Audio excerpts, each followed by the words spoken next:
श्रीनारायणाय नमः। अवतारम महाविष्णोः कल्के परमम् अद्भुतम् कलिकुलवनहन्ता सत्यधर्म प्रणेता नमो नमः। ओम सुमतिसुताय विद्महे निष्कलंकाय धीमहि तन्नो कल्कि प्रचोदयात्। श्रीनारायणाय नमः। श्री हनुमते नमः। प्रभु भक्तों, जय श्री कल्कि। इससे पहले की कथा में आपने श्रवण किया कि आकाश मार्ग से इंद्र द्वारा भेजे गए 2 रथों पर चढ़कर के मरु और देवापी अपने अपने स्थान की ओर चले गए। अब आइए इससे आगे की कथा श्रवण करते हैं।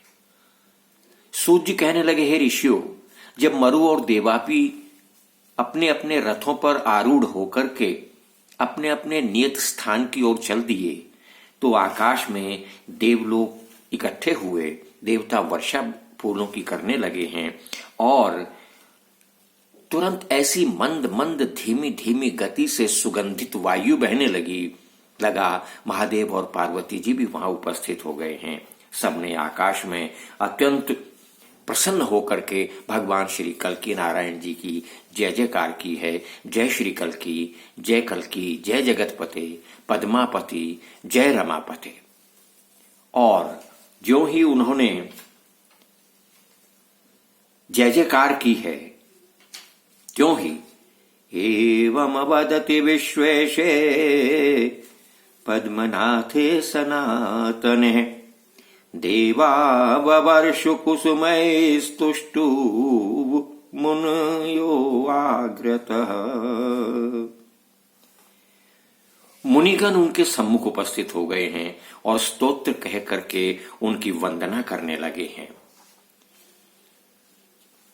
सुखदेव जी महाराज मार्कंडे आदि ऋषियों को कथा श्रवण कराते हुए कह रहे हैं। सूत जी कहने लगे, हे ऋषियों, आप सब ये कथा श्री कल्कि नारायण की सुन रहे हैं। वही कथा जो सुखदेव जी ने मार्कंडे आदि ऋषियों को गंगा तट पर सुनाई थी। आकाश मार्ग में अचानक एक बड़ा विशाल प्रकाश पुंज उपस्थित हुआ है। इस देख करके सब बड़े विस्मित हो गए हैं। धीरे धीरे वो प्रकाश पुंज पृथ्वी पर नीचे उतरने लगा है और एक मनुष्य की आकृति लेकर के भगवान श्री कल्कि जी के सम्मुख खड़ा हो गया है। भगवान श्री कल्कि नारायण ने विधिवत उनको हाथ जोड़ नमस्कार किया है। उनका अर्घ्य पाद्य आचमन आदि से उनकी पूजा की है। ऐसे सुंदर, ऐसे विचित्र आकार वाले व्यक्ति कौन है? सनक मुनि के समान तेजस्वी दंडधारी ब्रह्मचारी श्री कल्कि जी के समक्ष उपस्थित हुए हैं। और कैसे विचित्र हैं! उनके शरीर से तपते हुए सोने की भांति जगमगाती हुई उज्जवल प्रभा प्रस्फुटित हो रही थी। उज्जवल एवं चमकीले मनोहर वस्त्र धारण किए हुए थे। ऐसे महापुरुष को देख करके भगवान श्री कल्कि उठकर उन्हें नमस्कार कर कहने लगे, हे देव, आप कौन हैं? आपके आने से हमारा मन बड़ा प्रसन्न हो गया है। हम बड़े सौभाग्यशाली हुए हैं। हमारा प्रणाम स्वीकार कीजिए और कृपा कर हमें बताइए कि आप कौन हैं।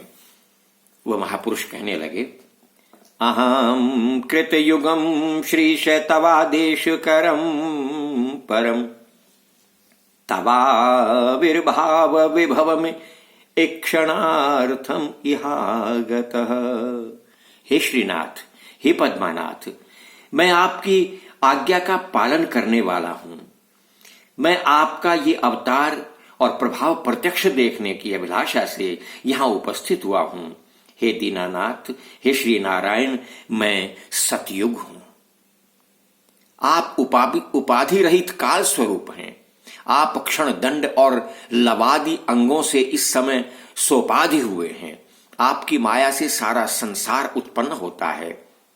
आपके समीप रहने से दिन, रात, पक्ष, मास, ऋतु, संवत्सर, युगादि और 14 मनु नियमित रूप से घूमते रहते हैं।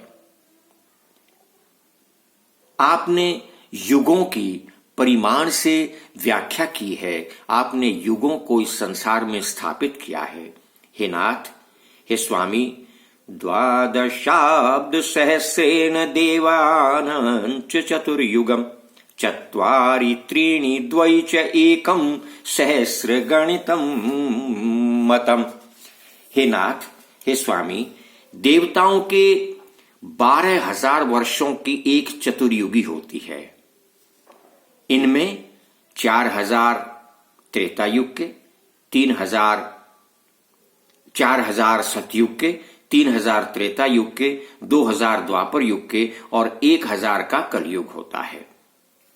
हे स्वामी, हे दीनानाथ, तावच्छतानि चत्वारि त्रीणि द्वै चैकमेव हि संध्या क्रमेण तेषां तु संध्याशो अपि तथा विधा।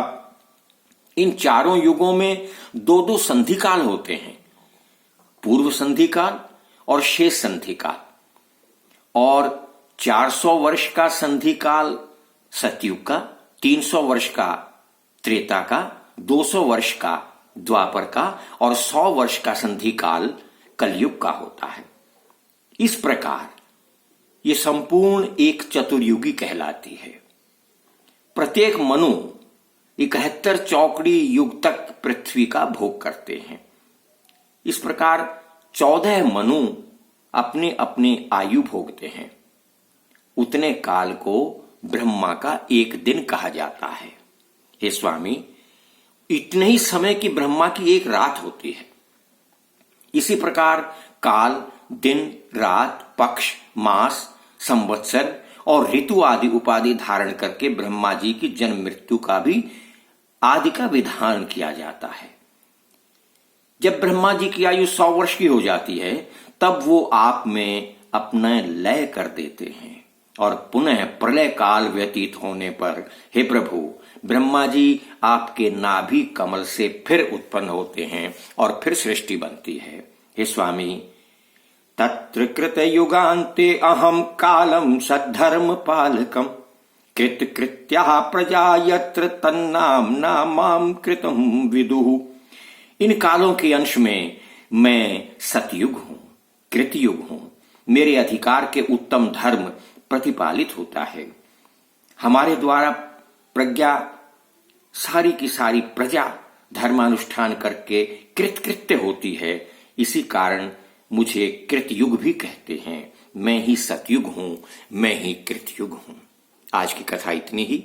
अगली कथा में, अगले एपिसोड में आपको श्रवण कराएंगे। तब तक के लिए जय श्री कल की, जय श्री हनुमान।